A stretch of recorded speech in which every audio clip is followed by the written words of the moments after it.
शीर्षक: गलत गणना। सन 2136 में समय यात्रा केवल एक सिद्धांत नहीं थी, यह एक व्यवसाय था। क्रोनोशिफ्ट कॉरपोरेशन ने ऐतिहासिक अनुसंधान, रोमांच के लिए अतीत में सावधानीपूर्वक गणना की गई यात्राओं का वादा किया। कुलीन लोगों की तलाश और सरकारें इतिहास को इष्टतम बनाने की कोशिश कर रही हैं। प्रत्येक यात्रा एआई नियमित एल्गोरिदम द्वारा नियंत्रित की जाती थी, जो 1% के 1 अरबवें हिस्से के भीतर कारण, प्रभाव, संभावनाओं को मैप करती थी। डॉक्टर एलारा वोस क्रोनोशिफ्ट के भविष्य कहने वाली प्रणालियों, जिन्हें गॉड कोड के नाम से जाना जाता है, के प्रमुख इंजीनियरों में से एक थी। वर्षों तक उसने यह सुनिश्चित करने पर काम किया कि कोई तितली इस तरह से अपने पंख न फड़फड़ाए जिससे एक भविष्य को अपरिवर्तनीय रूप से बदल देगा। लेकिन उसके पास एक रहस्य था। एलारा का भाई कायल 10 साल पहले एक अजीब प्रयोगशाला दुर्घटना में मर गया था। एक दुर्घटना जिसे वह हमेशा मानती रही थी कि अगर उसे मौका मिलता तो वह रोक सकती थी। एक रात भारी तूफान के आह में उसने कंपनी के बायोमेट्रिक सुरक्षा उपायों को दरकिनार कर दिया और एक प्रोटोटाइप जंप सूट का उपयोग करके 14 मार्च 2126 को वापस चली गई। जिस दिन कायल की मृत्यु हुई थी, उसकी गणनाएं एकदम सही थीं। प्रवेश बिंदु निर्दोष था। वह प्रयोगशाला के पीछे की गली में कायल की जान लेने वाले विस्फोट से ठीक 7 मिनट पहले प्रकट हुई। वह उसे समय पर पहुंची, उसे घसीटकर बाहर निकाला। उसने उसे खींचकर गली में ले गया।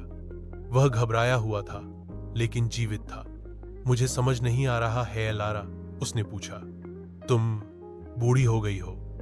वह मुस्कुराई, उसकी आंखों में आंसू थे। इससे कोई फर्क नहीं पड़ता, तुम अब सुरक्षित हो। उसने सक्रिय बीकन को वापस आने के लिए कहा, सिस्टम के परिवर्तन के अनुसार कैलिब्रेट करने की उम्मीद में। लेकिन वापसी संकेत जाम हो गया। बीकन लाल रंग में चमक रहा था। कुछ गड़बड़ थी, बहुत गड़बड़। उसे उसके नीचे एक कंपन महसूस हुआ। उसके पैरों के नीचे दौड़ती हुई आवाजें, फिर सायरन की आवाजें, फिर सायरन से भी ज्यादा गोलियों की आवाजें। पास में दीवार पर लगी समाचार फीड चमक उठी। उसने मुड़कर सुर्खियां पढ़ी। 14 मार्च 2126 ताजा खबर। परिषद भवन पर बमबारी में 300 लोगों की मौत। स्पेक्ट की पहचान लैब तकनीशियन कायल वोस के रूप में हुई। एलारा की सांस रुक गई। कायल की मौत को रोककर उसने अनजाने में उसके हेरफेर या कट्टरपंथी होने के लिए एकदम सही अवसर बना दिया था। उसने कभी कायल के जीवित होने का हिसाब नहीं लगाया था। 2136 में वापस समय रेखा बिखर गई थी। क्रोनोशिफ्ट कॉरपोरेशन अब अस्तित्व में नहीं था। दुनिया युद्धरत गुटों में बांट गई थी, जिसमें दुष्ट समय यात्री थे, हर पल को स्थिर कर रहे थे जब वे छुए थे। विरोधाभासों के भार के नीचे गॉड कोड ढह गया था। एलारा अब एक ऐसे समय में फंस गई थी जो मौजूद नहीं होना चाहिए था। और उसका भाई मीठा, प्रतिभाशाली कायल हो गया था। समय के पहियों में एक भूत बनकर आओ, उसी भाग्य से भ्रष्ट होकर जिससे वह बचने की कोशिश कर रही थी।